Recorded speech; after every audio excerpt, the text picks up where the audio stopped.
Hi guys, PJ here. Today we are working on a 2015 Mazda 3.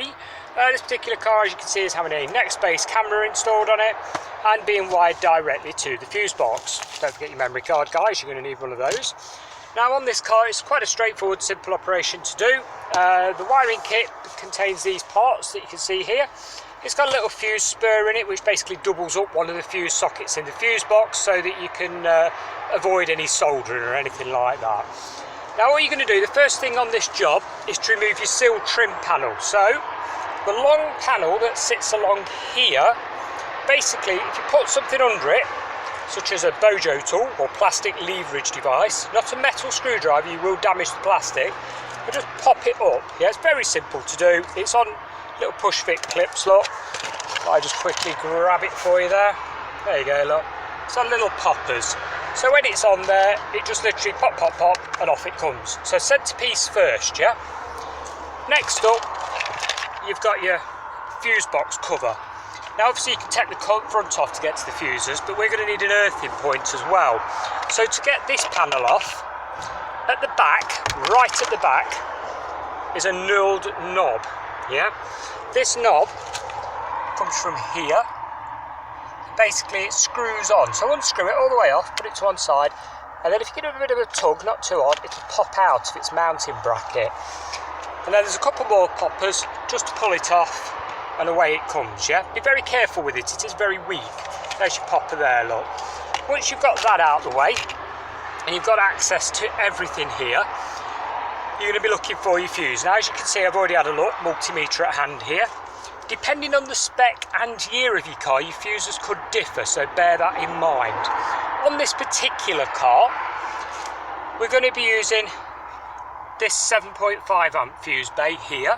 This is an auxiliary circuit and goes on and off with the ignition. So in other words, when you turn your ignition off, the camera will switch off, which is what you want it to do rather than drain your battery.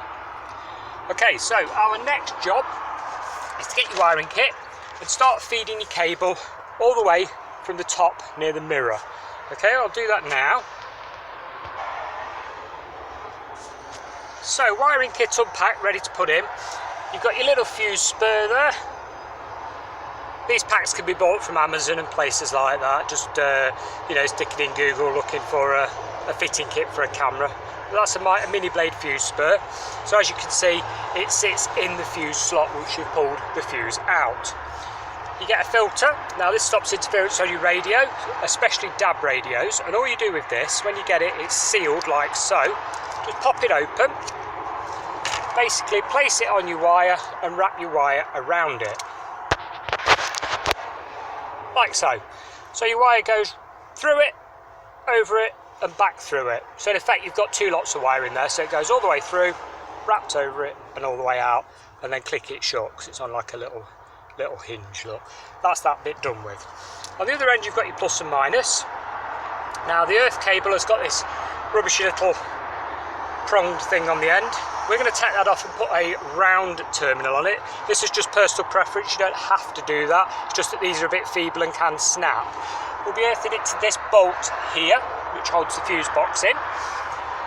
But like I say, we'll run the cable first down the pillar of the car.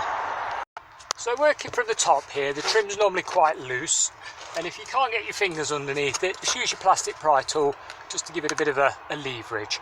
Now what you're going to do to hold the cable in place, because you don't want it dropping down if you hit a big pothole or something, is this. What I do is get a couple of cable ties, wrap them around the cable, snip the excess off, then a bit of electrical tape around them just to stop any sharp edges rubbing your headlining.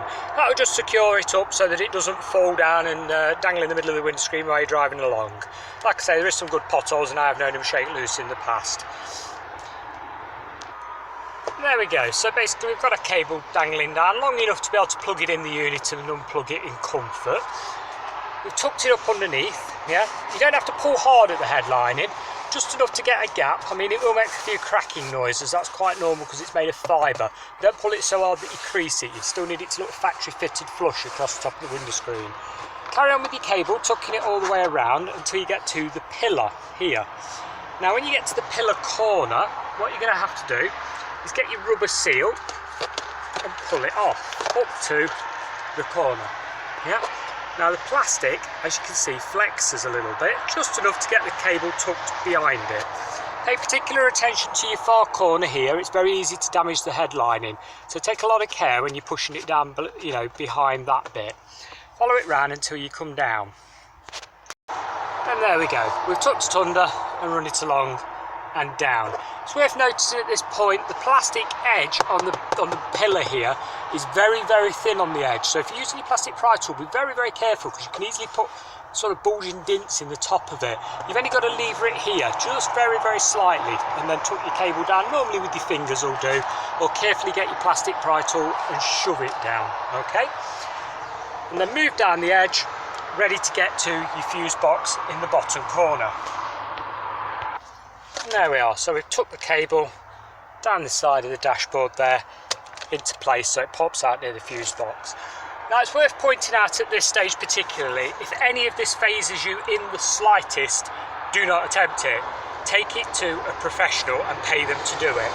At the end of the day, if you damage your car and you've done it, you've got to pay for it. Likewise, if you injure yourself, well, you know, you're not insured. If you pay a company, they're fully insured to work on the car. And by that, I am in no way held responsible for any damage to the vehicle or injury caused to yourself by following this video guide. Okay, now that's out of the way, because sadly I have to put that in the guides nowadays. You're going to be looking, like I say, at putting your earth cable onto this bolt. So we're going to remove the bolt right now. So with the first connection done, we've put a ring terminal on the end of our earth wire, yeah, snipped off the one I was on about. Removed the 10mm bolt completely out. Ring terminal behind the plastic, bolt back through again. Now we'll go on to the fuse jumper. So the first thing you're going to do is pull your 7.5 amp fuse out, or whichever fuse bay you have tested. Now obviously you don't have to use a multimeter, you can use one of the little screwdrivers with a little light in the end, and all you basically do is tap the probe onto the end of the fuse. There's like a shiny point on the end there. If you touch that, it'll show you if it's live or not with the ignition off. Obviously you want it to be completely dead with the ignition off. Right, so when we've ascertained what fuse we're using, pull your fuse. Now on this car they are micro blade fuses as opposed to mini, so when you pull it out you'll notice it's stubby, yeah? So you're going to have to replace this with a mini blade fuse like so. Same ampage, that's 7.5, we're using a 7.5 here, and all you're going to do is put that in your fuse spur, yeah? So there's the fuse that runs the camera, and then this one goes next to it like so. So it's fuse plugged in, yeah? So you've got the original one there to run the original circuit, and the smaller one there, it's only a 3 amp to run your camera. Get your fuse spur, angle it correctly, and just pop it in. There we go. Now you've got your power feed ready to plug into your harness, which is here. It's got bullet connector on. Plug those together like so. So we've plugged the bullet together with electrical taped over the top of it, and just for good measure, popped a cable tie around here, look, just to secure it so it can't be pulled on. Next thing you want to do now is tidy up all your cabling, because obviously you've got a lot of loose cable in here. Tuck it safely away like so, just to tidy it up, yeah? And then you want to be tucking it behind everything to keep it all nice and tidy like so. So it goes behind. On this particular car there's a big gap behind the carpet corner there. Plastic shield will go over that, and that's all tidied up ready. You can now go ahead and unpack your camera. Now most cameras come with two mounts. A sucker mount for glass obviously, and a 3M sticky pad mount. Now if you put it straight onto the glass you can use the sucker pad mount, which is what's happening with this vehicle.